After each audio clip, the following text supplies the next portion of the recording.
Mais ce que je voulais La dire, c'est que Folie Box crée des liens. ça crée des Ça crée des couples, ça crée des bien sûr. Parlons-en du coup. Non, non, mais c'est vrai, c'est Ça t'a quelque chose aidé à qui choper rapproche. ou pas du Bah tout, du non, coup? enfin, je ne le dirai pas là, mais je connais des gens. J'ai un pote. J'ai un pote, il a déjà chopé avec une Folie Box.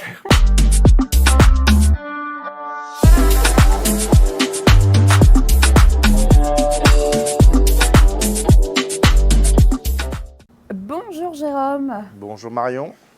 Bienvenue sur le premier épisode, de me faire honneur de venir pour le premier épisode Merci de m'accueillir sur cette, de notre émission. ce podcast émission. Je suis très honoré. J'espère être à la hauteur Bien sûr. du premier épisode et être à la hauteur des futurs invités. Évidemment. Alors Jérôme, c'est une des personnes les plus passionnantes et passionnées que je connaisse dans mon Merci. entourage. Et ça faisait sens parce que déjà, Oulingal-Port, déjà Mais premièrement, né au port. portoise, moi aussi, Il est né à la maternité du port, maternité du port. qui est aujourd'hui un centre culturel qui s'appelle Comme Titan. Parce qu'aujourd'hui, c'est Jeanne d'Arc, hein, là où, Ouais, les gens, où les gens naissent à Jeanne d'Arc, voilà. effectivement. Et là où je suis né, c'est une maternité. C'était une maternité, donc c'était un bâtiment dédié que pour les naissances. Ouais. Et qui est aujourd'hui un centre culturel où on apprend à danser, on apprend à faire des cours de guitare, des chants, etc. Ah ouais. Voilà, donc c'était... Ça me fait une très belle transition parce qu'effectivement, Jérôme est un artisan, un artiste Tout à fait. et aujourd'hui un businessman. Qui n'a pas toujours été destiné dans cette voie, mais qui a trouvé... j'ai rencontré une personne qui m'a permis d'exercer ce métier, qui est la photographie. Ok. Quand tu as démarré, c'était donc avec René-Paul Savignan. Tout à fait. Ouais.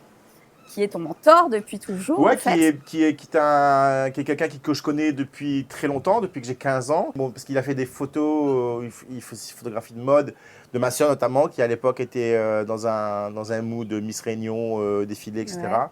C'est comme ça que je rencontre René-Paul. Et je fais des petits boulots. Je passe une serpillière dans le labo photo à l'époque de mes Incroyable. 15 ans et qui me permet d'avoir un petit monnaie pour aller en week-end, quoi. Donc, Et donc là, il te repère, en fait. là, finalement. il me repère et il faut surtout qu'on crée Un lien.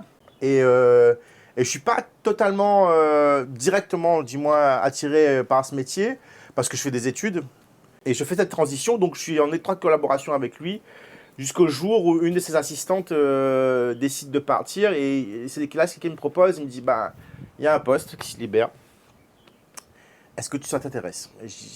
Et là, je suis dans l'industrie du bâtiment.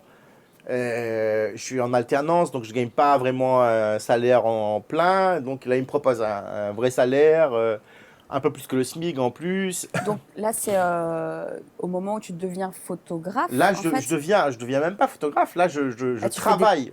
Je Ouais. travaille dans un labo photo. J'apprends le métier qui est de développer des pellicules. Parce qu'à cette époque-là, le numérique n'existe pas encore. Donc, on a encore cette obligation-là de déposer ta petite pellicule chez le photographe qui développait tes photos et que tu venais récupérer après. Donc, mon plus gros de mon travail, c'est de développer des photos, faire des photos d'identité, faire quelques petits portraits, etc. Ah oui, et du coup, c'est vrai, c'était donc en bas de la presqu'île. En Ah fait, oui, là oui, où c'est t'étais- ça, c'était à ce c'est moment-là. Savignon Photoservice et ça a duré à peu près 5 ans. Et pendant ces 5 ans-là, bon, je suis sorti sur le terrain parce qu'on n'est pas faisait des photos de mariage. Donc là, ma première approche, c'était vraiment assistant. Ok. Donc après, là, tu te formes en tant que photographe. Je me forme, voilà. Là, je commence à toucher à l'appareil. Je porte plus seulement les sacs. Ouais. Donc là, c'est le côté artiste. Tu es passé de shoot aussi. artisan, Voilà, finalement, voilà. dans tes études, Voilà. à artiste, Exactement. finalement. Voilà. Où là, tu commences à vraiment toucher à la Exactement. photo, etc.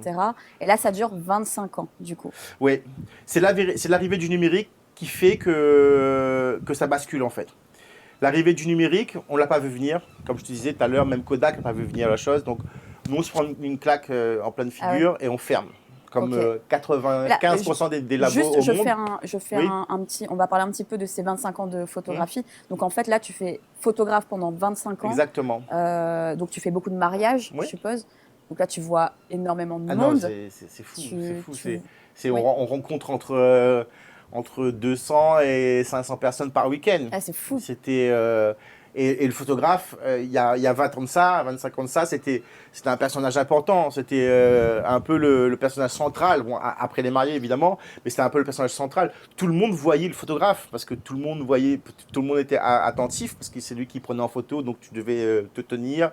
À un moment donné, il y avait les photos de groupe, il y avait les photos de soirée. Donc, et on est là dès les préparatifs jusqu'à découpage du gâteau. Donc, on couvre une plage horaire bien plus grande que tous les autres prestataires et on est Il n'y a pas de intégré. photo, il n'y a pas d'appareil photo à l'époque en fait. Là, Pas tout le monde. Le téléphone portable n'est pas démocratisé. Là, on est en quelle année à peu près?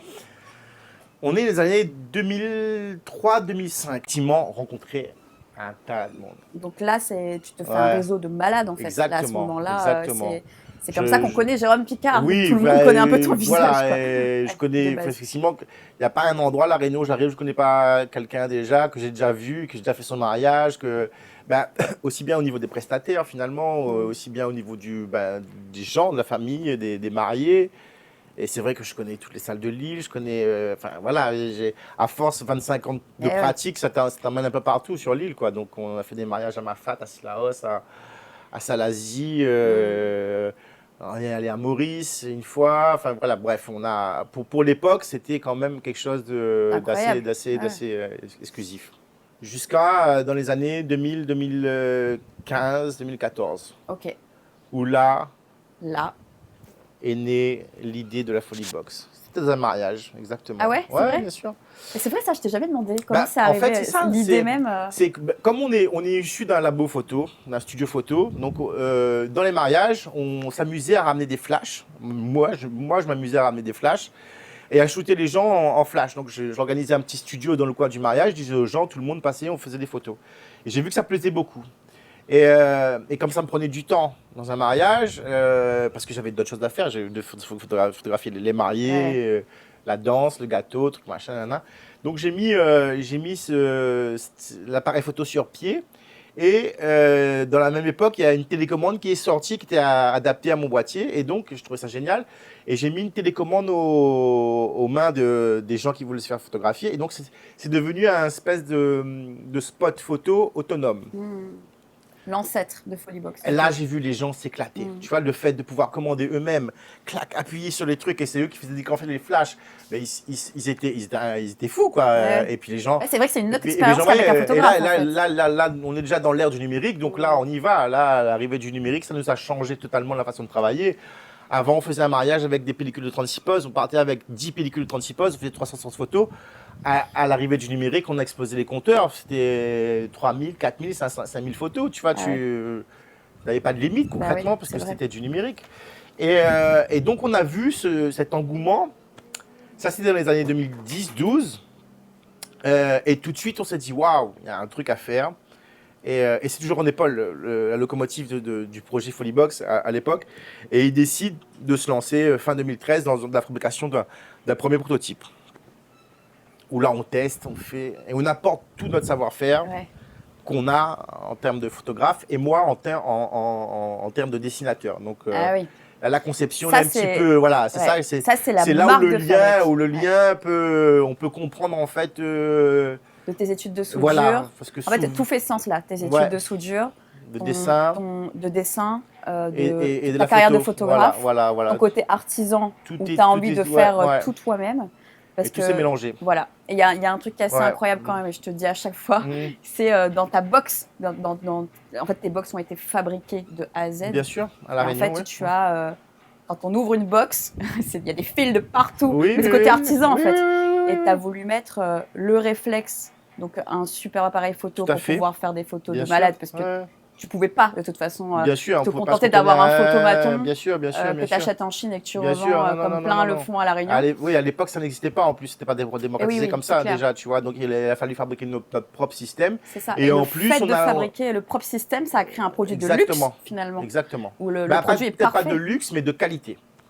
Voilà, on est devenu, au fil du temps, ça me fait rire parce que le photomaton de luxe, de qualité, reconnu, recommandé par les wedding planners à La Réunion, mais c'est parce on a cette volonté de faire du travail, bien fait. Et en tant que photographe, effectivement, ça nous tient à cœur d'avoir un rendu photo qui est à la hauteur de notre savoir-faire, finalement. De ce que vous avez toujours fait toutes ces années dans votre studio ou en tant que photographe de mariage, quoi. Et c'est vrai que, alors, il y a le côté réflexe à l'intérieur. Il y a le flash, moi je trouve ça assez impressionnant. Bien sûr. Il y a la qualité du papier aussi, quand le papier sort. C'est ça qui rend le dispositif attrayant. Et parce que à cette époque, dans les années 2010-2012, il y a déjà un photomaton qui existe à La Réunion, c'est l'un des pionniers, mais qui n'imprime pas. Ah. Donc il y a un système assez simple, avec un écran tactile envoyé par mail. Envoyé par mail. Okay. Donc, et là, on se dit, bon, comme nous, on vient de labo photo, donc là, on maîtrise cette partie impression photo, on s'est dit, bon, on va rajouter une impression photo avec.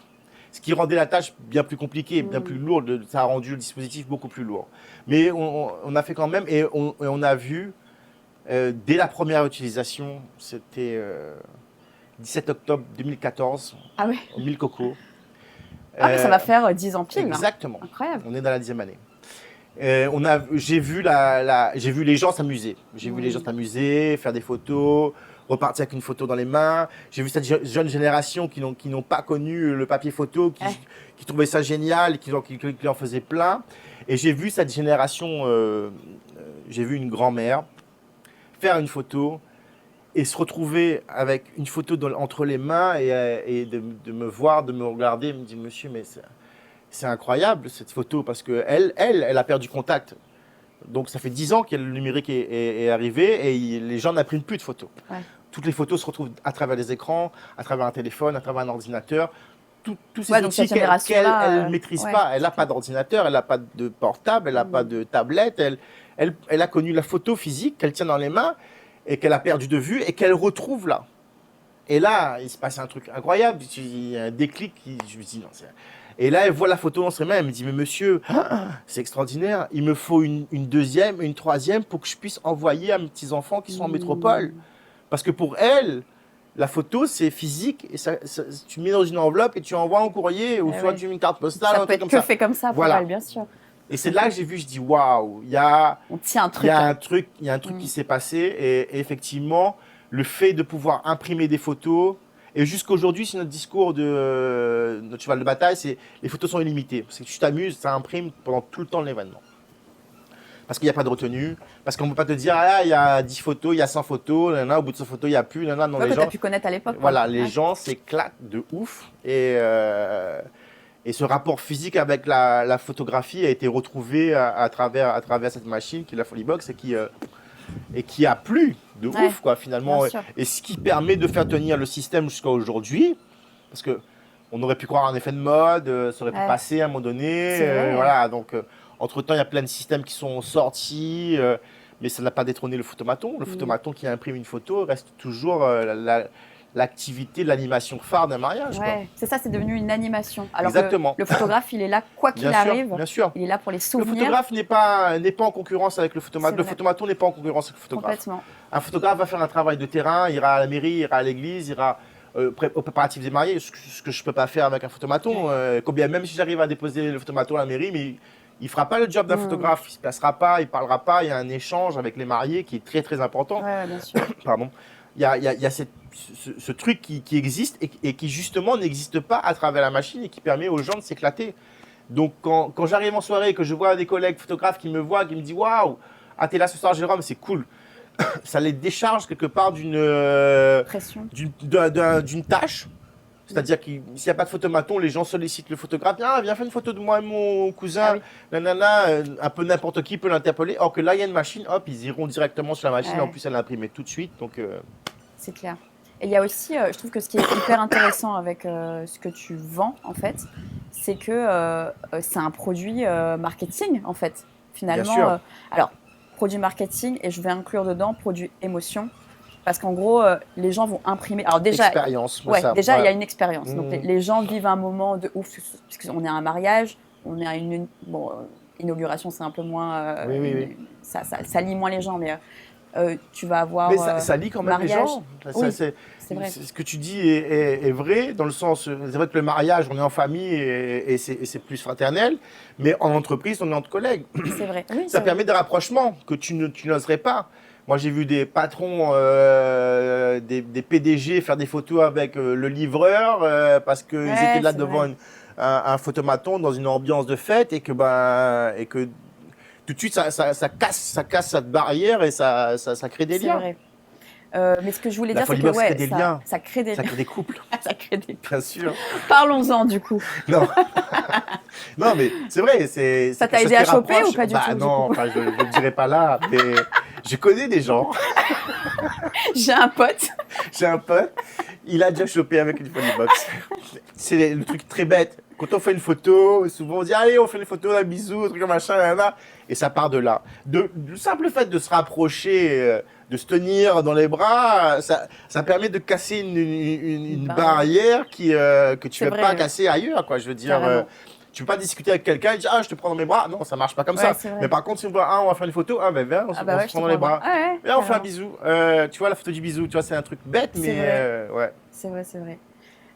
Du coup, donc tu as la première partie, donc, qui est la partie expérience. Oui. Ensuite, tu récupères le papier photo. En fait, le papier photo, c'est malgré tout un objet précieux pour n'importe qui. Bien sûr, les gens vont garder. Les gens, pour eux, c'est ça va finir sur le frigo. Exactement. Ou, donc les gens, en fait, ils gardent. Ouais. Bien sûr. Donc les gens gardent soit sur leur frigo, soit ils collent dans leur chambre ou n'importe où dans la maison. Et en fait, ils sont en contact tout le temps avec ton produit. Exactement. En fait. Donc là, ils gardent un lien avec le photomaton. Et à chaque fois qu'ils vont voir un photomaton, je pense que ça va être instinctif de toute façon. Ils vont se dire trop bien, je connais. Parce que tous les jours, je vois ça. Je trouve ça assez incroyable d'avoir. C'est ça parce qu'ils sont bien habillés. En mariage, ils sont bien maquillés, ils sont bien habillés, ils sont meilleurs de leur forme. Puis ma femme est habillée comme ça, moi je suis habillée comme ça. Sauf en fin de soirée, on a vu quelques photos quand même. Bon. C'est ça qui est drôle aussi. Oui, c'est ça. Les gens sont moins habillés d'ailleurs. Les gens se dénudent, oui, je dois le dire. Et de plus en plus tôt. Avant, ça arrivait vers 23h. Maintenant, avec de moins en moins d'alcool. 21h, je vois des premières parties intimes des gens. Ça reste confidentiel, évidemment. Il faut savoir que les mariés récupèrent les images quand même.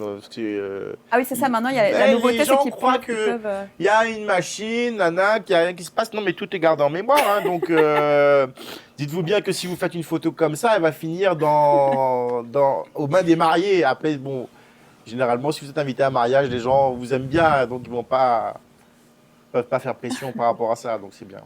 Il y a un truc que tu as oublié de dire là par contre. Oui. Où il y a un gars le port. Parce que faut savoir quelque chose, c'est que Jérôme fait tout le temps la promo du port. Ouais, voilà. J'aime bien c'est le meilleur ambassadeur du port. Je pense que s'il y avait un Mister Réunion port, non un Mister Port pardon. Non mais le port. Ils disent. Bon, notre maire est très bien. C'est le plus beau maire de France. Voilà donc déjà. Selon qui? Selon beaucoup de gens de féminines que je fréquente. Ah ouais. Madame on kiffe notre maire quoi. Bisous Olivier Warros, tu peux repartager la vidéo, c'est chouette aussi. Il fait un bon travail. Nous, on est nés au port, mais les portois, souvent, je dis, on est nés d'un étoile rouge communiste, comme je veux dire, quoi. C'est vrai. On a connu l'ère Vergès. Carrément. Vergès, c'était un personnage politique, c'était une famille politique. Son frère, Jacques Vergès, c'est un avocat, immense avocat, et Paul a cette fibre d'homme d'une ampleur incroyable et qui a eu des grandes ambitions et qui a fait de grandes choses au port. Pendant longtemps, on a été effectivement une commune. Je suis apolitique, j'ai pas d'étiquette spéciale, j'ai toujours pas ma carte au Parti communiste réunionnais, ni ailleurs d'ailleurs. Mais par contre, je reconnais les grandes choses qui sont pu faire, quoi. Vraiment, on est une plus petite commune de l'île. C'est bien aménagé, on n'a pas d'embouteillage, on n'a pas d'immeubles qui surplombent les villes. Ça dépend à quelle heure. C'est aux alentours, c'est pour aller à Saint-Paul. Oui, d'accord. Je suis désolé, ça ne concerne pas vraiment. Pas dans le port. Le port, ça circule très bien. Ouais, vraiment. On est l'une des premières communes à avoir une piscine municipale, olympique de 50 mètres. On est école d'architecture, école des beaux-arts, Lillois. C'est vrai. Parc-mètre, les parcs-mètres. C'est pas de parc-mètre. Il n'y a pas de parc-mètre. C'est la seule ville où tu peux te garer gratuitement, quoi, je veux dire. Non, On m'a fait la remarque, on m'a dit non à Saint-Benoît aussi. Ouais, compare pas Saint-Benoît au port, qui va à Saint-Benoît? Pardon, ma famille vient de Saint-Benoît, alors voilà, calme-toi sur Saint-Benoît. Et qu'est-ce que j'allais dire pour finir sur le port? Les sportifs, combien de grands sportifs sont natifs du port, quoi, je veux dire. Donc, dans le domaine de la gymnastique, du handball, sans citer de nom, mais voilà, quoi. Et on a cette fierté. D'ailleurs, je vis au port. L'entreprise qu'il a fallu trouver un local, bon, c'était au port. Du coup, donc il y a eu toute la phase on va dire l'ère du numérique qui est arrivée, on va dire année 2005. 2010, entre 2005 et 2010, il y a les premiers appareils qui apparaissent. Et ça va très vite. Ouais. Ça va aller très très vite. Et là, en fait, l'évolution, et jusqu'à aujourd'hui, tu as des nouveaux modèles qui sortent tous les 6 mois. C'est vraiment. Ouais, en fait, là, les photographes se mettent à utiliser des appareils photo numériques. C'est beaucoup de particuliers qui achètent des appareils photo numériques. Tout à fait. Et après, on bascule dans l'ère du téléphone portable. Ça se démocratise, effectivement, avec le téléphone portable. Donc là, en 10 ans, même pas en fait. En 10 ans, tout le monde a son téléphone. Exactement. Et là, ça change un peu la dynamique mariage aussi. Tout à fait. C'est-à-dire que là, aujourd'hui, quand on voit les photos, on voit tout le monde avec son appareil photo. Il y a cet aspect-là, et il y a aussi l'aspect traitement de l'image aussi qu'il ne faut pas négliger. C'est-à-dire que aujourd'hui, traiter une photo à cette époque, devient beaucoup plus simple. Donc on a le smartphone qui fait des photos et qui embellit des photos. Donc les gens, ils prennent un peu la confiance, tu vois. Donc le petit tonton qui a son petit téléphone ou son petit appareil photo, qui traite ses images sont un petit peu travaillées, truc machin. Tout de suite, ça te donne accès, si tu veux, à ce métier qui était pas compliqué, mais qui demandait d'avoir un grand savoir-faire, de maîtriser pas mal d'éléments pour être photographe à l'époque, enfin à l'époque de l'argentique du moins. Et aujourd'hui, bon, ça se démocratise. L'appareil coûte de moins en moins cher par rapport à l'époque où on a commencé. L'appareil coûtait beaucoup plus cher qu'aujourd'hui. Donc tout se démocratise et effectivement, donc ça rend cette activité-là beaucoup plus accessible. Ouais. Et donc là, c'est vrai que même, je suppose qu'il y a des mariages où il n'y a même pas de photographe, en fait. Ben non, parce qu'il y a effectivement ce petit tonton, ce petit cousin qui maîtrise et qui fait des photos et fait des photos. Et d'ailleurs, malgré tout, ce qui a permis aussi de démocratiser le métier. Aujourd'hui, il y a beaucoup de jeunes artistes, jeunes talents, j'oserais dire, qui ont émergé grâce à cette partie, cette accessibilité, quoi, finalement, quoi. Donc, on a beaucoup de photographes qui ont émergé grâce à ça, quoi, finalement, qui a permis de mettre à jour des talents, quoi, quelque part. Donc, je trouve ça génial, moi. Oui, moi, j'ai pas honte de le dire, mais j'ai arrêté la photo, justement, un petit peu grâce ou à cause à ça, quoi, finalement, parce que j'ai vu cette nouvelle génération, j'appelle ça la nouvelle génération, des mecs qui maîtrisent aussi bien l'informatique que la prise de vue, et parfois plus l'informatique que la prise de vue, et finalement qui rend l'exercice encore plus impressionnant, quoi, finalement, quand tu te dis, bon, bah, même si tu n'es pas bon en prise de vue aujourd'hui, tu peux tellement faire des choses avec l'outil informatique qui permet de faire une photo réussie, quoi, finalement, quoi. Donc on a beau dire, il y a l'ancienne école, la nouvelle école, moi je trouve qu'aujourd'hui, il faut vivre avec son temps, quelque part, voilà. Bah, c'est vrai que de base, ça a changé le rapport, parce que le photographe, il était là pour photographier un moment aussi. Il y a même un métier qui s'est créé par rapport à ça aujourd'hui, quand on regarde toutes ces influenceurs, influenceuses qui exercent avec leur propre téléphone, donc qui créent du contenu avec un smartphone, puisque les smartphones de dernière génération sont incroyables, hein, et on ne ferait pas une différence. Le dernier iPhone qui est sorti a tourné un clip qui a rien à envier avec une grosse caméra de cinéma, quoi, je veux dire. Hein, donc, et oui, il y a cet aspect-là aussi. Et puis il y a l'aspect égo là qui rentre en jeu, je trouve, par rapport à avant où le photographe faisait des photos des gens, photographier un moment. Bah oui, là aujourd'hui, les gens veulent exister en fait à travers leurs photos. Ça a vraiment complètement changé ce rapport, l'appareil photo, enfin le téléphone portable. Tout à fait, c'est vrai. Et c'est vrai, pas seulement un problème d'ego, je pense, il y a l'ego, mais il y a aussi un problème de l'autre côté. C'est-à-dire qu'il y a des consommateurs de ça. Des gens ont envie de voir la vraie vie des gens très voyeuristes. Voilà, voyeuristes. Je ne voulais pas arriver à ce terme, mais c'est un peu ça finalement. Tu vois. Donc, on est là-dedans quand même. Il y a des comptes qui fonctionnent parce que finalement, on voit beaucoup la vie de la personne, on voit beaucoup, quand je dis beaucoup, c'est vraiment beaucoup, ça par les réseaux sociaux, ça part dans le très intime parfois. Hein, les gens, tu trouves des gens qui pleurent devant leur caméra, des gens qui rigolent, qui donnent vie, tu vois, tu as tout ça. On les voit en vacances, voilà. on voit leurs enfants. Dénudés, décomplexés, et ça alimente quelque part toute une partie de consommateurs de contenu qui ont besoin de voir ça, qui aiment voir ça, quoi. Pas besoin, parce que c'est cette façon de consommer, quoi, finalement. Quoi. Aujourd'hui, on est dans ce monde-là c'est incroyable. Hein, on n'est pas sorti de l'auberge, hein, de toute façon. À travers ces plateformes comme TikTok ou Snapchat ou Mime. Ouais, alors encore plus. C'est un autre sujet, c'est fou. Mime OnlyFans. C'est incroyable. C'est vrai. Et oui, c'est parce qu'il y a des consommateurs derrière. Ça change la donne de ouf. Bien sûr. L'arrivée de Mime apporte un élément important, c'est la monétisation des images. Ça, c'est fou, quoi. Aujourd'hui, tu peux vendre des images de tes pieds ou de ton corps. Ça marche surtout pour les filles, évidemment. Hein. Si ça marchait pour les mecs, je pense que je l'aurais fait. Je pense aussi que tu l'aurais fait. Je sais pas pourquoi, mais je vais essayer d'ailleurs. Jamais. Ça peut marcher. Écoute, peut-être une autre carrière après Foliebox. Pour préparer un peu la retraite. Ouais. Non, je rigole, je ferai jamais ça. Et d'ailleurs, pourquoi Foliebox ? Foliebox, parce qu'il fallait trouver un nom. Ça s'appelle Foligraphe. À l'origine, ça s'appelait Foligraphe. Mais d'ailleurs, quand on le reçoit par mail, on a toujours. Non, c'est les vieux mails. Ouais. Dans le corps de mail, effectivement, le corps de mail, moi je le vois à chaque fois. Foliebox, Foligraphe. Votre Foligraphe. On a essayé de garder un petit peu le nom à l'origine, si tu veux, qui a été très recherché. Le Foligraphe, c'est une référence au polygraphe, qui est le détecteur de mensonges. Le polygraphe, qu'on connaît tous dans les films américains, un détecteur de mensonges. Et donc, on s'est dit Foligraphe, détecteur de folie.